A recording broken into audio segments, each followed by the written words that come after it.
Hey, this is Lauren. This is a overview of this worship journal that I've been working on for the year. It started out just as this dictionary.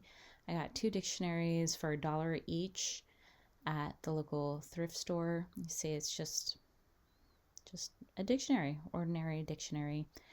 I painted the spine and the cover to uh, make it more aesthetically pleasing, got rid of the words that indicated it was a dictionary. This is all very texturized, so this is junk journal style.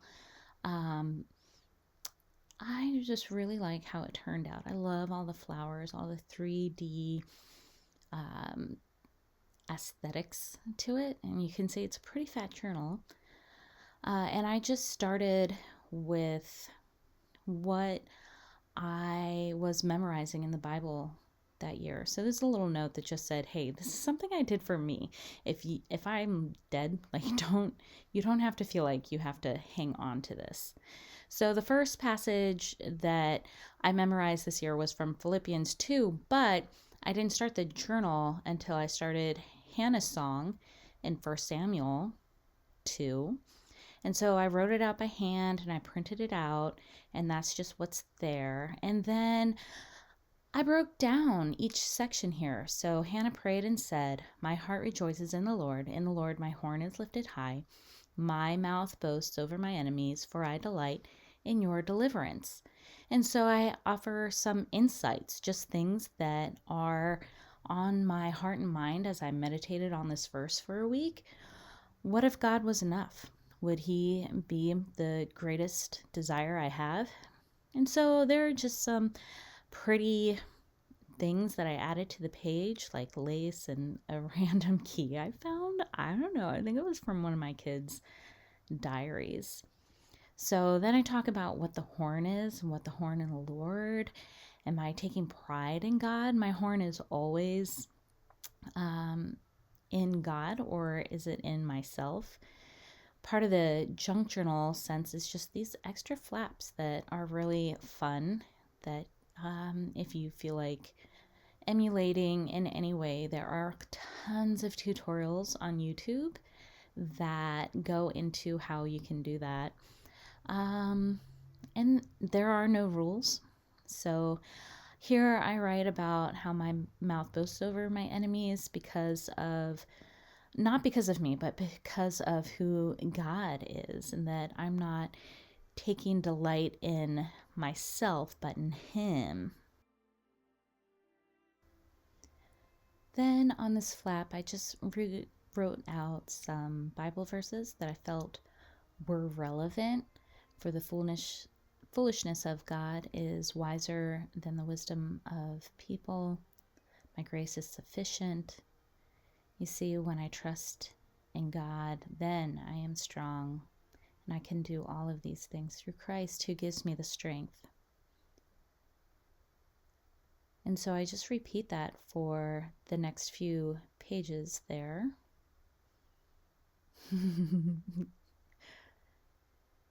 What do you think? In or out? Does that look better? There we go. So here, I like this page of the blue and the pink running into each other. There is no one holy like the Lord. There is no one besides you. There is no rock like our God. So I talk about what holy is. There is no person or God who commands respect like Yahweh. He is so vastly other, so different, so not sinful, fallen, self-promoting, or selfish. And he has set time, or he set himself apart. So beautiful. No one shares that space with him. The Lord is my rock, my foundation, my source, my defense, my offense. Just as the water came from the rock at Horeb, he stands before me. I love this picture of the deer and the weight, or the scale, I mean. Do not keep talking so proudly, or let your mouth speak such arrogance. You can't speak that in the presence of the Lord. He is so much better. Moving on, there's this page. I really like the dark blue and those popping colors. This is a painting that my sons and I did. I like the junk journal idea of being able to lift things, move things. Everything is very interactive. This verse goes into the bows of the warriors are broken, but those who stumbled are armed with strength. And isn't that just the message of the Bible over and over again? That we are strongest when we embrace our weaknesses and instead turn to the cross. So here I'm showing like a lot of the colors don't really show up that well on the screen, but in person you can see them. It's the glare, of course, doesn't always work out. Now, all of these thoughts down here that you're reading are just my thoughts. They're not some like, I don't want you to think like, oh, I disagree with her, therefore this is a terrible idea. No, these are just my thoughts. It's just like a worship journal. It's not sacred. The verses are sacred because they're sacred by themselves, but what I've done is just thoughts, and you're allowed to have thoughts. So those who were full hire themselves out for food. Yeah, the tables have been turned.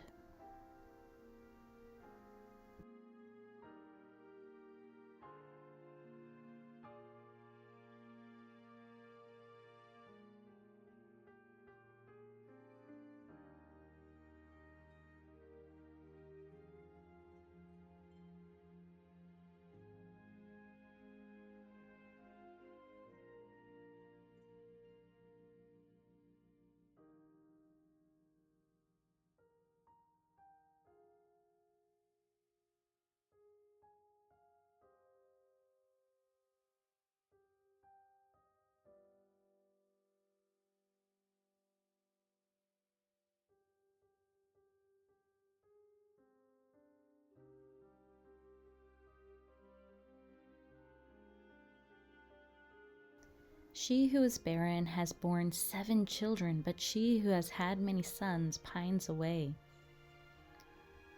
Look at this beautiful drawing. Yeah, that was some really personal stuff in there, so we just skip ahead here.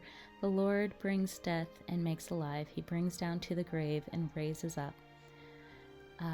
Reading 1 Samuel, it's just really powerful story when you slow down. If you were to read just the first 2 chapters, you would have no idea how the story ends because of how greatly the story detours. The Lord sends poverty and wealth. He humbles and he raises up. Isn't that interesting? It's especially interesting considering if you know the whole story of 1st and 2nd Samuel, I feel like Hannah's song is an outline for the entire story. So she might even be a bit of a prophet there, prophetess, speaking of things that are yet to come. So the next time you have a chance, go back and read it and see if you can see that in the story. This is a fun hot air balloon design that my kids and I did throughout the summer, and we incorporated it into so many things we did. It's really fun. He raises the poor from the dust and lifts the needy from the ash heap. It was fun making all of these hot air balloons. My grandfather loved hot air balloons. That was a character from my kid's favorite show, Sarah and Duck, Scarf Lady. She's always getting her words wrong, so I really identify with her. She's like my alter ego. And here I have a note connected between these 2 hot air balloons. I'm having a little difficulty. Maybe we'll fast forward there. Yeah, just tuck that back in there and move along. He seats them with the princes and has them inherit a throne of honor.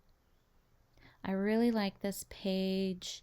I love the soft pink, the soft blue, Those are my go-to colors. They just really complement each other very well.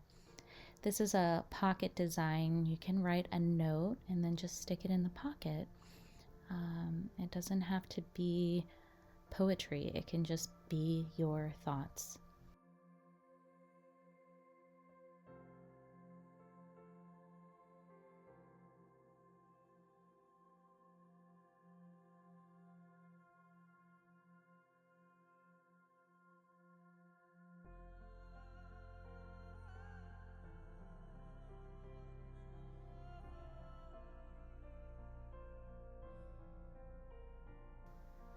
For the foundations of the earth are the Lord's.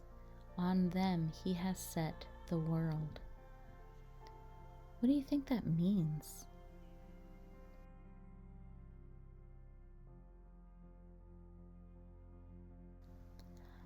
For me, this is a really important note. God redeems, he does not coerce. Coercion is not love.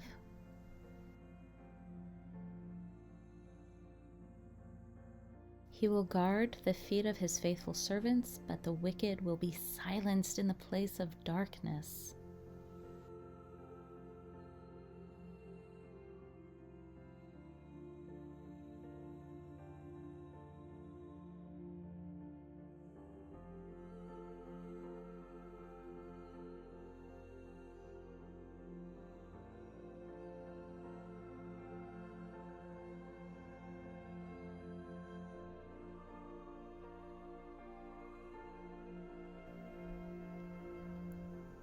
It is not by strength that one prevails.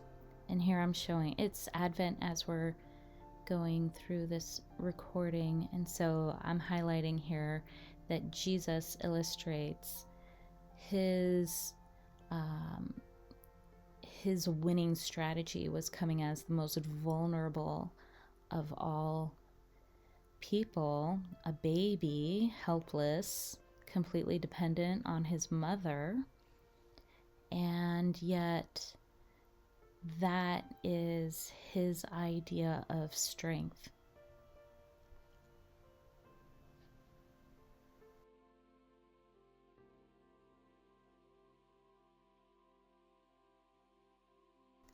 Those who oppose the Lord will be shattered. Isn't that amazing? This helpless little babe, and he's going to shatter them.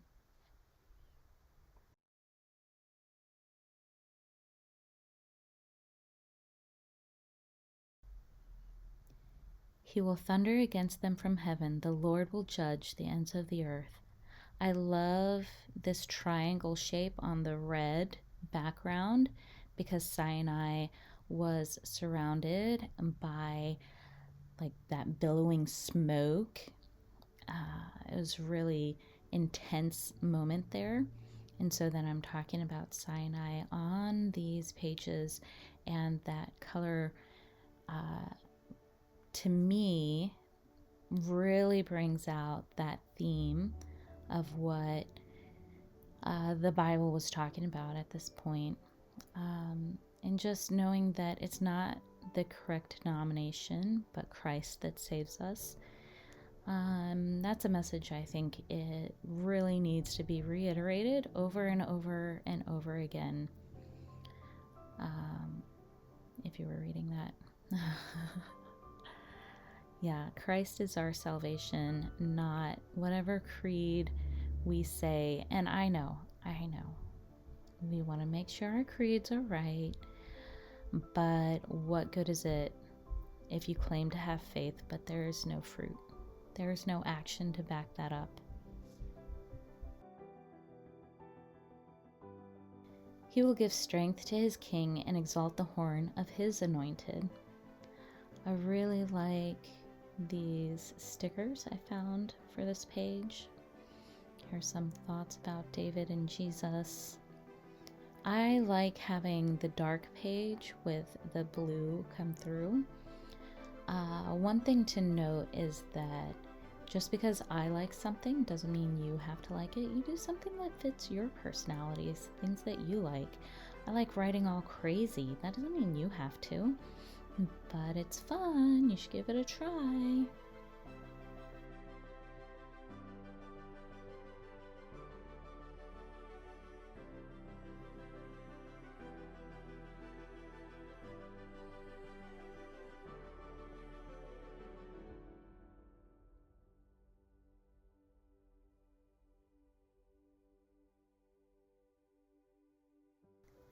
after Hannah's song, I started memorizing the Beatitudes.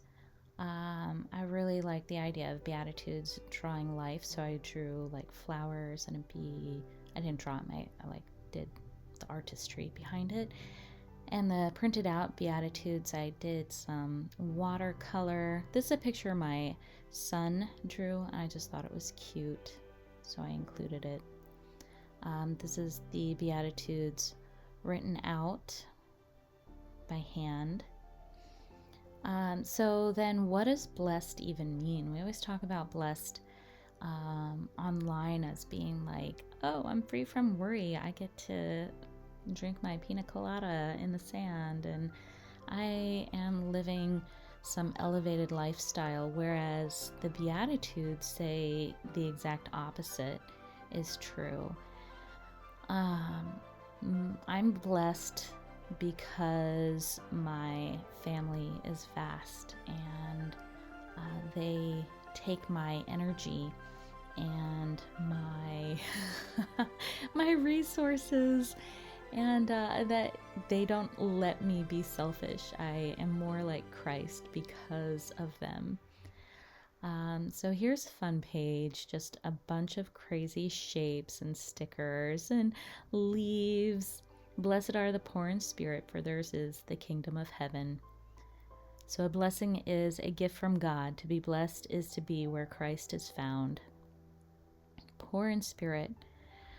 Oh, so many ideas on what that is. Really researched a lot of this for my own study that I produced on my Substack, which is free. You're welcome to look at those questions.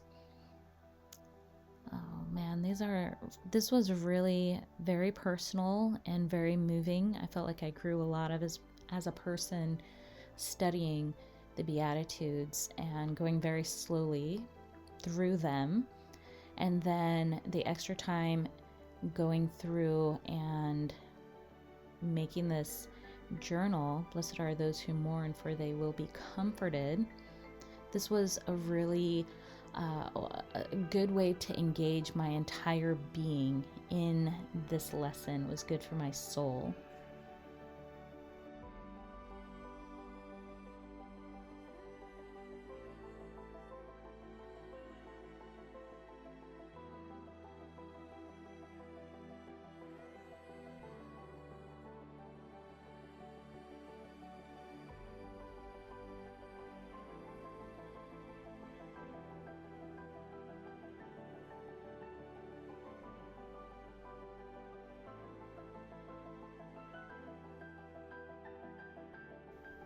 And this is another painting that one of my kids made for me. They have started making me things for my book. That's what they say. They'll say, oh, here, Mom, I made this for you at school. It's for your book. Or, oh, I just did this for you over in my craft area. It's for your book. And that's just what they call it, my book. It's so precious. They want to be included in this. Oh, I love this. Blessed are the meek, for they will inherit the earth.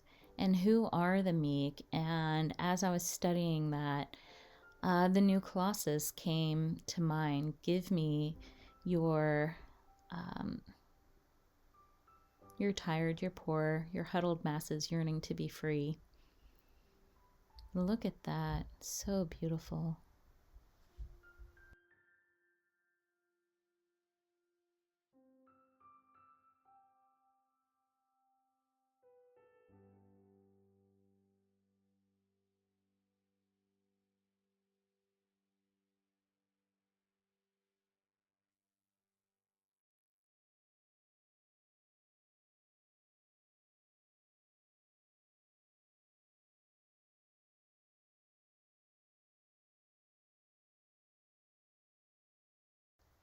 Blessed are those who hunger and thirst for righteousness, for they will be filled. And this is another finger painting that my daughter did, Junia. And I just cut it in half and put it on either page. And this page is actually a paper that I made just for fun. I saw someone do it once and I was like, oh, I wonder if I can do that. And I can. So all of those pages from the dictionary that this used to be, I just like deteriorated them, disintegrated. That's what I was looking for. Disintegrated them and remade them into these tiny pages. And that was a lot of fun and time consuming. So I don't know that I will be able to do that again until next summer, but I hope that I will do it again. I love this page. Blessed are the merciful, for they will be shown mercy. And in this little pocket, my daughter made this for me a long time that Holly made this. I love Mom. So cute. Little pocket design that she learned. And this was another painting that Saoirse and I did together. And then I added the 3D elements here. And then this is Saoirse's bunny that she has a stuffed animal. And she drew a picture of it for my journal, for my book.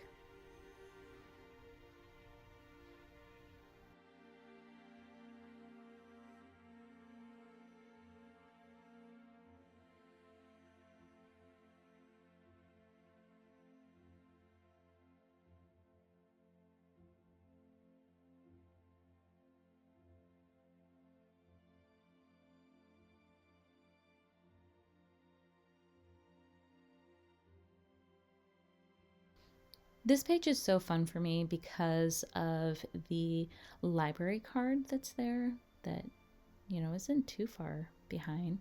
Blessed are the pure in heart, for they will see God. What does it mean to be pure in heart? It's so interesting to think about. I think Bible Project still has their videos and podcasts available. It was completely coincidental that they and I studied this at the same time. Really grateful that we did, though. Blessed are the peacemakers, for they will be called children of God. Gray and pink is one of my favorite color combinations.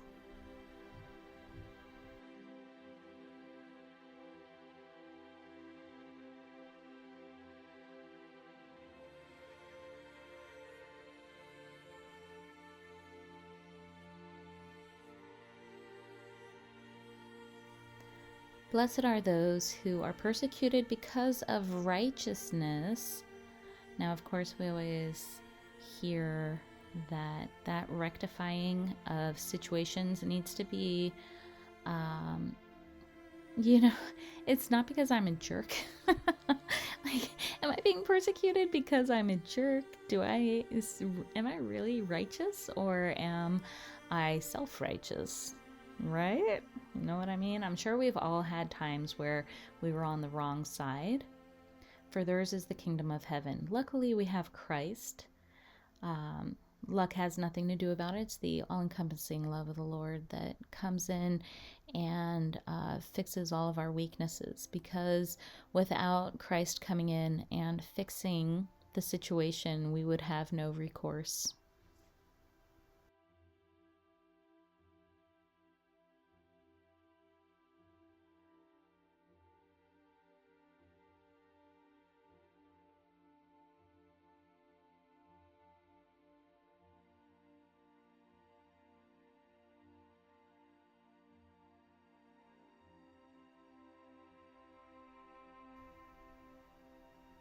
Shout out to the Quest Study Bible. It's my first study Bible. My godparents got it for me when I was 11. Well, they got me a gift card and I got it. Blessed are the... What does that say? Oh, yeah, that's the last one. It's really long.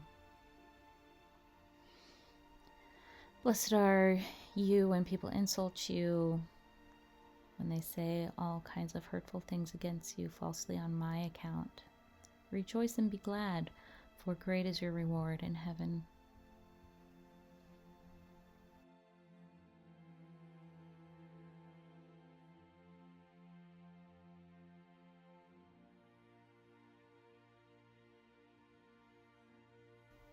Rejoice! Look at how beautiful these colors. I love these orange golden mushrooms and flowers, and it's so vibrant. The mushrooms are really fun. I remember that was like a big theme this past summer, not like in the world, but like in our household. Like my daughters and I were like, oh, mushrooms. Where have they been this whole time? I don't know, we just got really excited about them. The mushrooms are pretty interesting.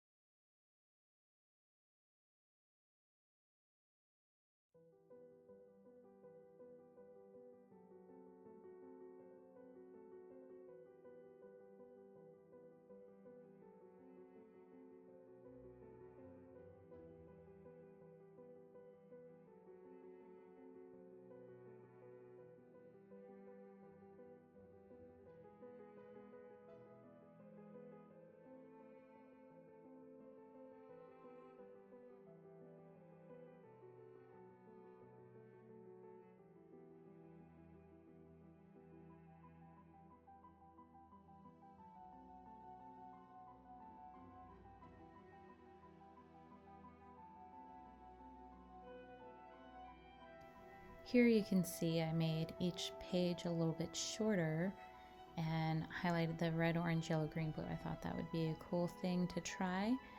And a little note card where I was able to expand some thoughts for the journal, give space for writing. For me, being creative like accesses parts of my brain that were previously dormant. And so then I start thinking more thoughts, and I feel a deeper connection with God. So if that's something you've never done before, maybe try it.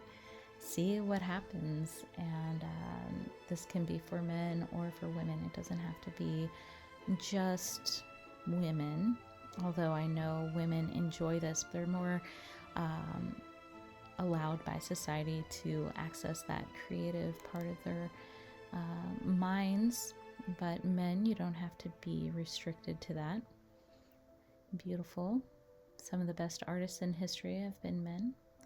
Like God or godlike? Interesting.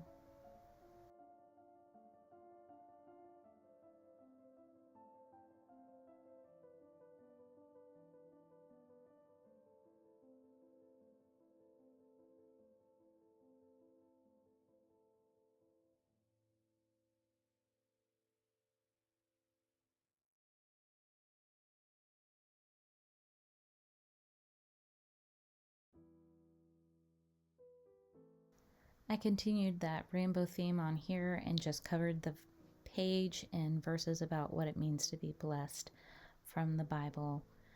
We're going to bless, not persecute. Bless those who fear the Lord. The Lord will bless you. Blessed are those who fear the Lord.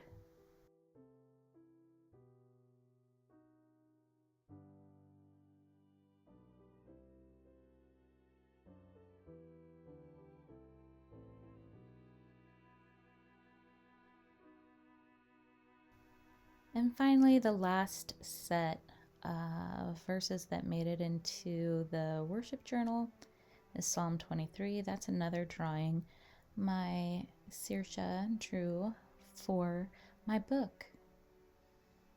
So I love Psalm 23. I love it even more now than ever.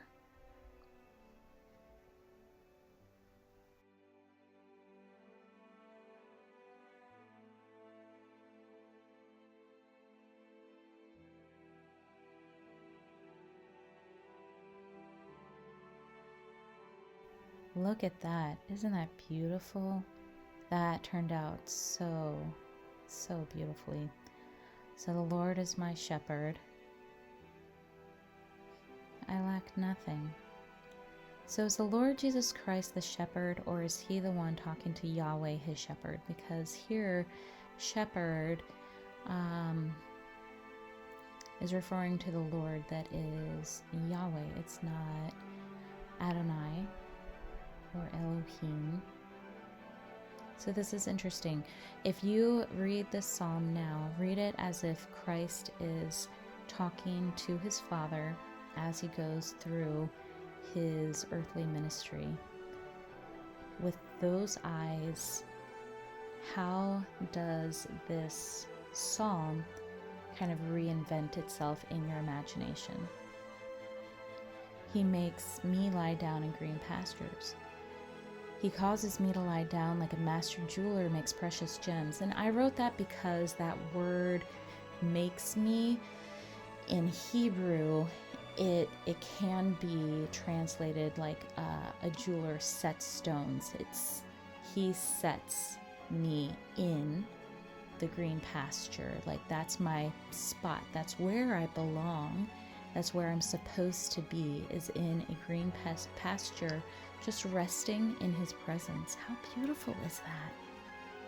The words, not the butterfly. The butterfly is beautiful too. He leads me in quiet waters. What does it take to have quiet waters? What does that mean? Well, I think quiet waters are free of wars. There's no privacy. They do not have waves of violence or chaos. They welcome and soothe. Even when the waves of my circumstances threaten my safety, the Lord walks by calmly.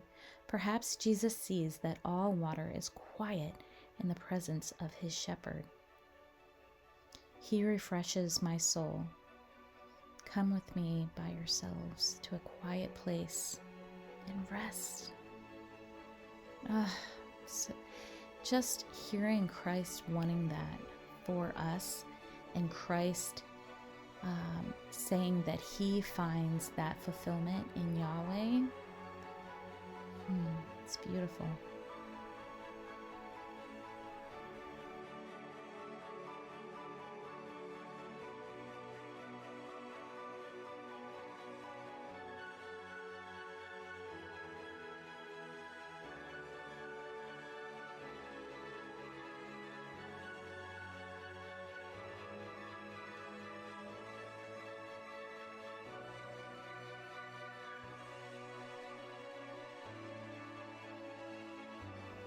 This is a watercolor drawing I made for my daughter and her old crown that broke, and so I just stuck it in there. I thought, yeah, why not?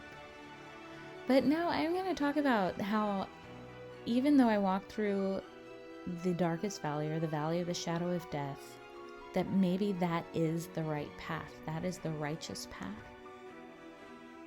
And so often we think, oh, I've gone down something scary. I must have taken a wrong turn. But here we see that you are with me. Maybe life isn't supposed to be what we think it is.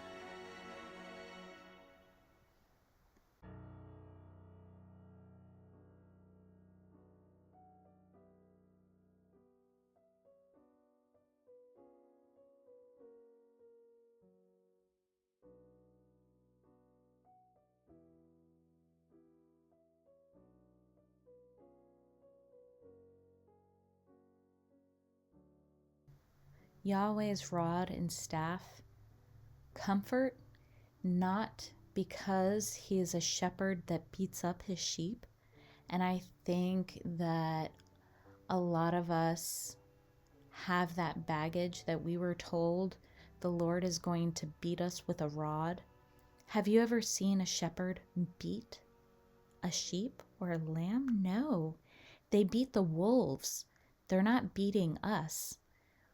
They are using that to pull us to safety, not to hurt us. Just like Yahweh is not hurting Jesus, he's not beating him to try to get him to obey. That's ridiculous. What about that table? That table before me in the presence of my enemy. Jesus ate many meals with his enemies. Even the Last Supper, maybe, was with an enemy. I don't know if Judas was there. Perhaps this table is a table of reconciliation. Maybe that's what it is. Every time we eat the Eucharist, we are proclaiming God's death, the Lord's death, and our need for reconciliation. You can't really read anything that is right here, and that's okay. I wrote this for myself, not for you. But if you are writing something that you want to be able to read again, maybe don't use such close shades of colors and have something stand out. I can't read that at all. If you can read it, that's great. In person, I can read it.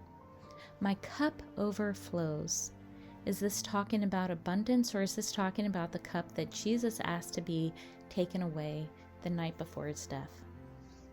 Is it the cup of wrath, or is this actually the cup of reconciliation that we take at the Eucharist? Is this an overflowing love of Christ that is finally fulfilling that Abrahamic covenant that his descendants will be numerous, endless, and Christ is saying, yes, my cup is overflowing. All of those who come and drink of this cup of forgiveness will have life everlasting.